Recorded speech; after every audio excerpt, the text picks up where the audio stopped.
Είναι ασφαλώς. Ούτε θα πεις ποτέ κανένας. Στο απειρόβλητο δεν παίζει κανένας. Εγώ και εσείς συναντιόμαστε με κάθε μορφή συνάντησης, από τη θεϊκή λατρευτική διάσταση μέχρι το τραγικό άνθρωπο, αλλά τη στιγμή που συναντιόμαστε συνυπογράφουμε ένας τον άλλον απέναντι στον άλλον ότι δεν θα φθαρθούμε. Γι' αυτό και σε εκείνη την συζήτηση που είχε ο Απόστολος Παύλος με τους ανθρώπους που λέει τις αγάπες εκεί στο γάμο, στο κείμενο που γράφει για το γάμο, λέει τις ανώτερες μορφές αγάπης, λέει την ανώτατη, σου λέει δεν θα πας. Λέει τη δεύτερη, λέει την τρίτη, λέει την τέταρτη, λέει την πέμπτη και στο τέλος τι λέει? Αν αποτύχετε σε όλες τις μορφές αγάπης, που μάλλον αυτό λέει θα γίνει, στοιχειοδός, να θυμάστε ότι ο άλλος δεν είναι κτήμα σας. Είναι δημιούργημα του Θεού, ανήκει στο Θεό, δεν ανήκει σε εσάς. Φοβερό, κατώτατη βαθμίδα αγάπης. Αυτή είναι κατώτερη. Ναι, η οποία, γιατί στη λέει? Γιατί σε δεσμεύει ότι δεν θα φθαρθείς, σου λέει δεν τον θες, δεν τον θες, σεβαστό. Έχεις ένα όνειρο, έχει αντίθετο όνειρο. Σεβαστό, όχι, αληθινά σεβαστό, δεν είναι αιτία συγκρούσεως. Πρόσεξε. Εγώ θέλω αυτό το όνειρο και εσύ θες να μου το γκρεμίσεις. Είναι σεβαστό, άνθρωπε μου. Αυτό είναι το όνειρό σου και εγώ το δικό μου. Αλλά δεν είναι αιτία συγκρούσεως. Εσύ ανήκεις στο Θεό και εγώ ανήκω στο Θεό. Είναι η δέσμευση ότι δεν θα σε φθείρω. Τα έντιμα θα παλέψουμε γι' αυτό, χωρίς να σε φθείρω. Δηλαδή δεν θα μείνω κοντά σου να σε φθείρω, να σε αλλοιώνω, να σε καταστρέφω, να σε μιζεριάζω, να σε τρώω. Ναι, γαμώ το καβούρι. Αυτό. Και τρώμε. Ναι. Και τρομόμαστε. Ναι, και αυτό είναι αλήθεια. Γι' αυτό δεν υποφέρουμε. Αυτό είναι.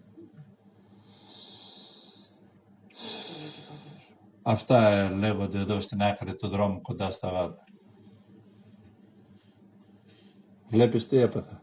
Έπεσα εδώ στην άκρη του δρόμου, αγαπημένη μου Βασιλική. 30 χρόνια και εσύ δεν με κράτησες κάπου. Να μου πεις που πας, δηλαδή. Προσπάθησες, έχεις δίκιο. Δεν άκουσα κι εγώ. Και εγώ ξεροκέφαλος είμαι όπως ο Κύριος. Ξέρεις ότι σε μια προσευχή μου το έλεγα στα αλήθεια. Λέω, Κύριε, με συγχωρείς, αλλά πρέπει να συζητήσουμε. Έχω ένα θέμα.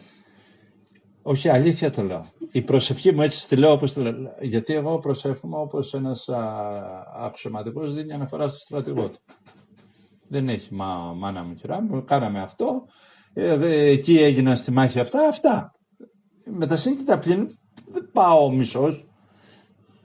Του λέω οι άνθρωποι, καταλαβαίνω. Γιατί λέει βυθομέτρησε τους ανθρώπους και τα λοιπά. Τι να δώσω αναφορά. Τι αναφορά να δώσω.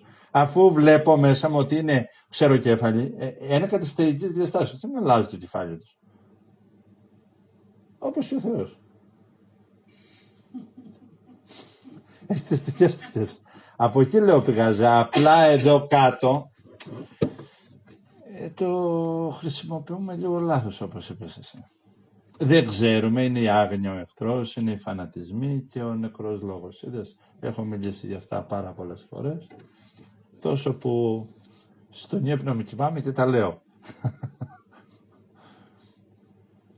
Η άγνοια θεραπεύεται με την αγάπη, με υπαρξιακή αγάπη, θεραπεύεται με συμπεριφορά αγάπης, η άγνοια.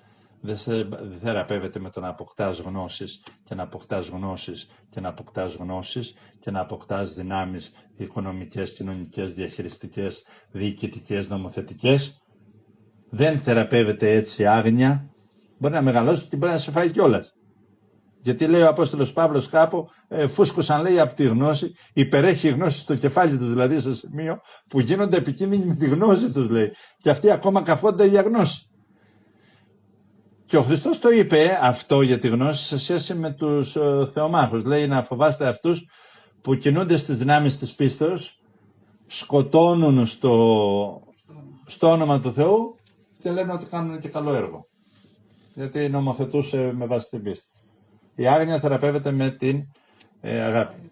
Γι' αυτό το λόγο διδάσκουμε αγάπη ή παγκόσμια. Και στο κάτω-κάτω, όπως έγραφα σε ένα κείμενό μου, Όλοι αναζητάμε την αγάπη, όλοι διψάμε για την αγάπη, όλοι μιλάμε για την αγάπη, όλοι αγνοούμε την αγάπη, όλοι θέλουμε να έχουμε αγάπη, όλοι πικραινόμαστε όταν δεν έχουμε αγάπη, όλοι στεναχωριόμαστε για την αγάπη.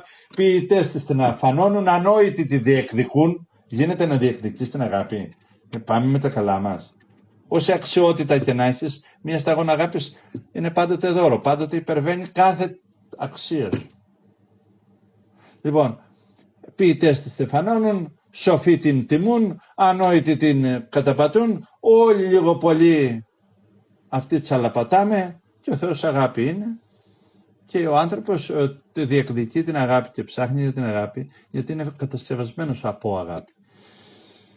Όταν είσαι ύπαρξη αγάπης ή μυαλό αγάπης, συναίσθημα αγάπης, δεν έχεις ανάγκη να φοβάσαι ούτε να ζεις με θλιπτικό μυαλό. Γιατί όλοι είναι υπονομευμένοι, όλοι αισθάνονται προδομένοι, όλοι αισθάνονται ρηγμένοι, όλοι αισθάνονται αγωνίες, όλοι έχουν φοβίες, όλοι... Τι είναι όλα αυτά? Είναι έλλειψη αγάπης. Δική σου συμμετοχής. Γιατί σκληραίνει ο άλλος, γιατί δεν αισθάνεται πουθενά αγάπη, πουθενά. Γιατί θυμώνει, οργίζεται, πνίγεται. Γιατί σου λέει δεν με αγαπάς, δεν με σέβεσαι, δεν με τιμάς. Ναι, στο απ' έξω, διεκδικεί την αγάπη. Και ο Θεός εν τέλει αγάπη είναι. Και εκείνος αγάπη ήθελε, γι' αυτό ήρθε εδώ. Τώρα τι βρήκε, θα το συζητήσουμε. Αλλά ξέρουμε τι έδωσε όμως, έτσι. Η αγάπη. Ο φανατισμός θεραπεύεται με 3 πράγματα. Όλες οι μορφές φανατισμού. Με τι θεραπεύεται? Θεραπεύεται πρώτα απ' όλα με κάθε λόγο που σε στρέφει προς την φιλικότητα. Να είσαι φιλικός, με την έννοια εκείνη του ότι απαγορεύεται να πλησιάζεις οτιδήποτε εχθρικά, μισητά, εσωτερικό και εξωτερικό. Το δεύτερο επίπεδο θεραπεύεται οι μορφές φανατισμού με την προσευχή, με το να φτάσεις αυτή τη στιγμή να τη βιώνεις σαν προσευχή. Αλλά όχι μόνο αυτή τη στιγμή, και την προσευχή σου και το φαγητό σου και τον ερωτά σου και τη σεξουαλικότητά σου και τη στάση σου προς τη ζωή και την παιδεία σου και όλα. Και όταν λέμε προσευχή δεν είναι κάτι απλό αυτό που νομίζουν οι άνθρωποι, πάω και προσεύχομαι στο Θεό, αλλά ο τρόπος που ζεις. Η ανώτερη μορφή προσευχής είναι η στάση που έχεις, η ύπαρξη που έχεις, η ποιότητα που έχεις. Ποια προσευχή κάνεις? Όσες και αν κάνεις είναι η υπαρξιακή σου ποιότητα. Αμέσως καθηκά και εσύ, η προσευχή σου στην καλύτερη περίπτωση θα είναι Κύριε παρακαλώ λύτρωσέ με, πλύνε με λίγο, μαλάκωσέ με, το μέταλλό μου είναι βαρύ, εκείνο τ' άλλο. Άμα το καταλάβεις αρχίζεις. Ναι. Λοιπόν, πάντως ο φανατισμός. Και το άλλο είναι με την βαθιά κατανόηση του Πνεύματος του Χριστού, όταν καταλαβαίνεις τη ζωή στη χρηστή της ατμόσφαιρα. Αλλιώς δεν γίνεται, θα είσαι θρησκευτικός, θα είσαι φανατικός, θα είσαι ερωτικός, θα είσαι φανατικός, θα είσαι άγαμος, θα είσαι φανατικός, θα είσαι πολυγαμικός, θα είσαι φανατικός, θα είσαι σε όλα φανατικός, θα είσαι έμπορος φανατικός, θα είσαι πλεονέκτης φανατικός, θα έχεις φανατισμούς, θα είσαι πατέρας φανατικός, θα είσαι μάνα φανατική, θα λες ό,τι θέλεις. Ναι, δεν είσαι. Θα είσαι μέσα στις δυνάμεις του φανατισμού.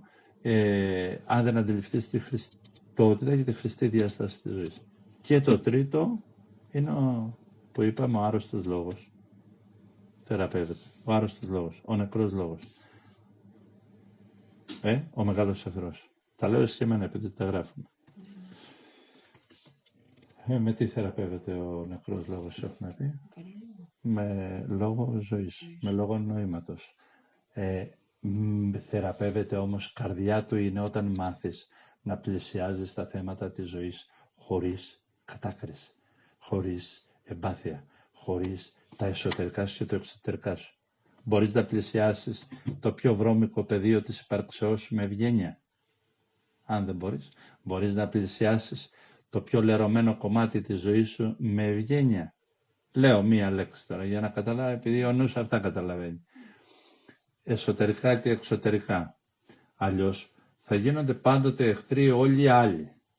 Η Εύα, το φίδι, η πολιτεία, η θρησκεία, η σκέψη, το συναίσθημα, η αποτυχία, η επιτυχία. Θα σου καταστρέφει και εκείνη, θα καβαλίζει το καλάμι, θα πάει το εγώ σου στα σύννεφα και θα είσαι πάντοτε κλωδισμένος. Βέβαια σε αυτά έχουμε μιλήσει και άλλες φορές περί των 3 εχθρών και έτσι το σταματάμε εδώ. Επανερχόμαστε λοιπόν στη μορφή ελευθερίας.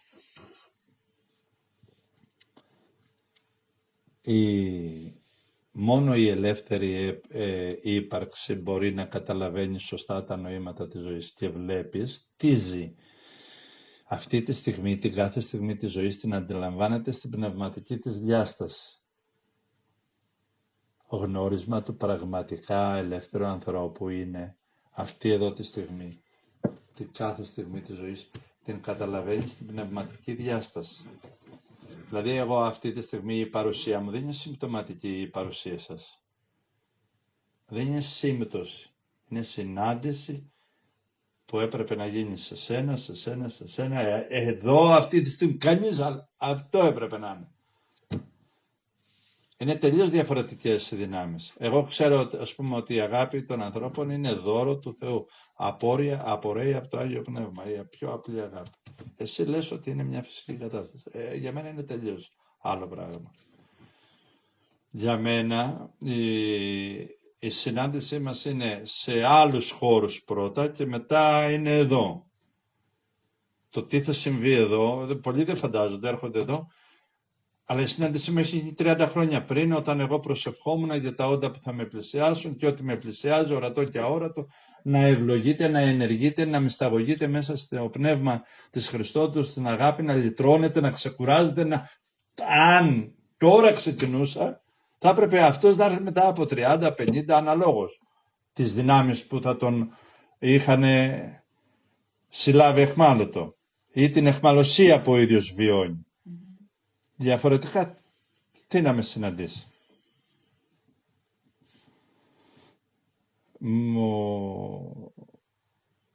Μου θυμίζει αυτή τη στιγμή μια φράση που είπα σε κάποιον. Λέω, μην έρθεις αυτόν τον καιρό να με συναντήσεις, γιατί μου λείπουν κάποια πράγματα ακόμα για αυτό που χρειάζεσαι. Δεν ξέρω πώς ήρθες λίγο πιο γρήγορα από το κανονικό. Αυτός απόρρισε, πιο κανονικό μου λέει. Και του λέω, εσύ θες τις δυνάμεις των επιλογών, να μάθεις για τις δυνάμεις των επιλογών και πώς.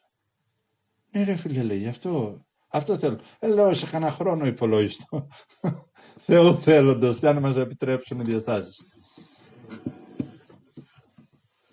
Δηλαδή αυτό που είχε ανάγκη, δεν είχα προλάβει εγώ να το δώσω. Ναι. Ή δεν είχα το ok να το δώσω. Να το δώσω σε αυτόν δηλαδή. Η ανώτερη λοιπόν μορφή ελευθερίας στην υπέρβασή της είναι όταν ο άνθρωπος είναι πραγματικά άπιαστος από κάθε μορφή θανάτου. Και η ελευθερία που μεταφέρει είναι ελευθερία ισότιμη και ισόβατη. Δηλαδή εγώ δίνοντάς σου τη δική σου ελευθερία, είναι δικό σου, δεν είναι δικό μου.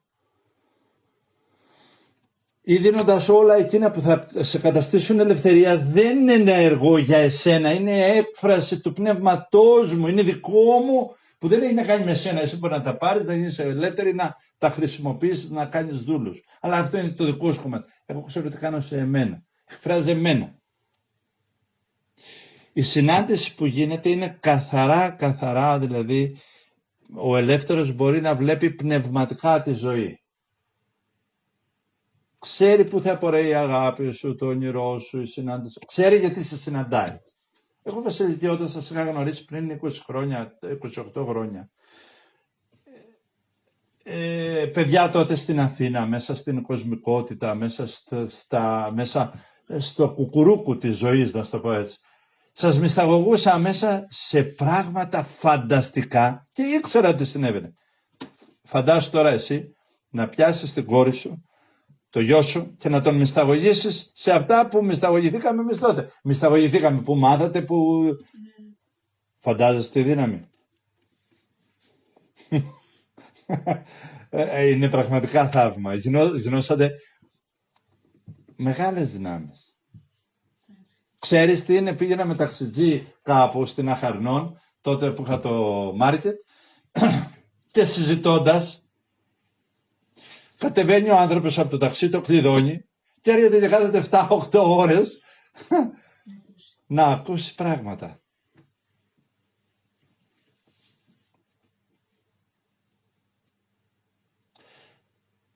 Επομένως λέμε στην ανώτερη μορφή ελευθερίας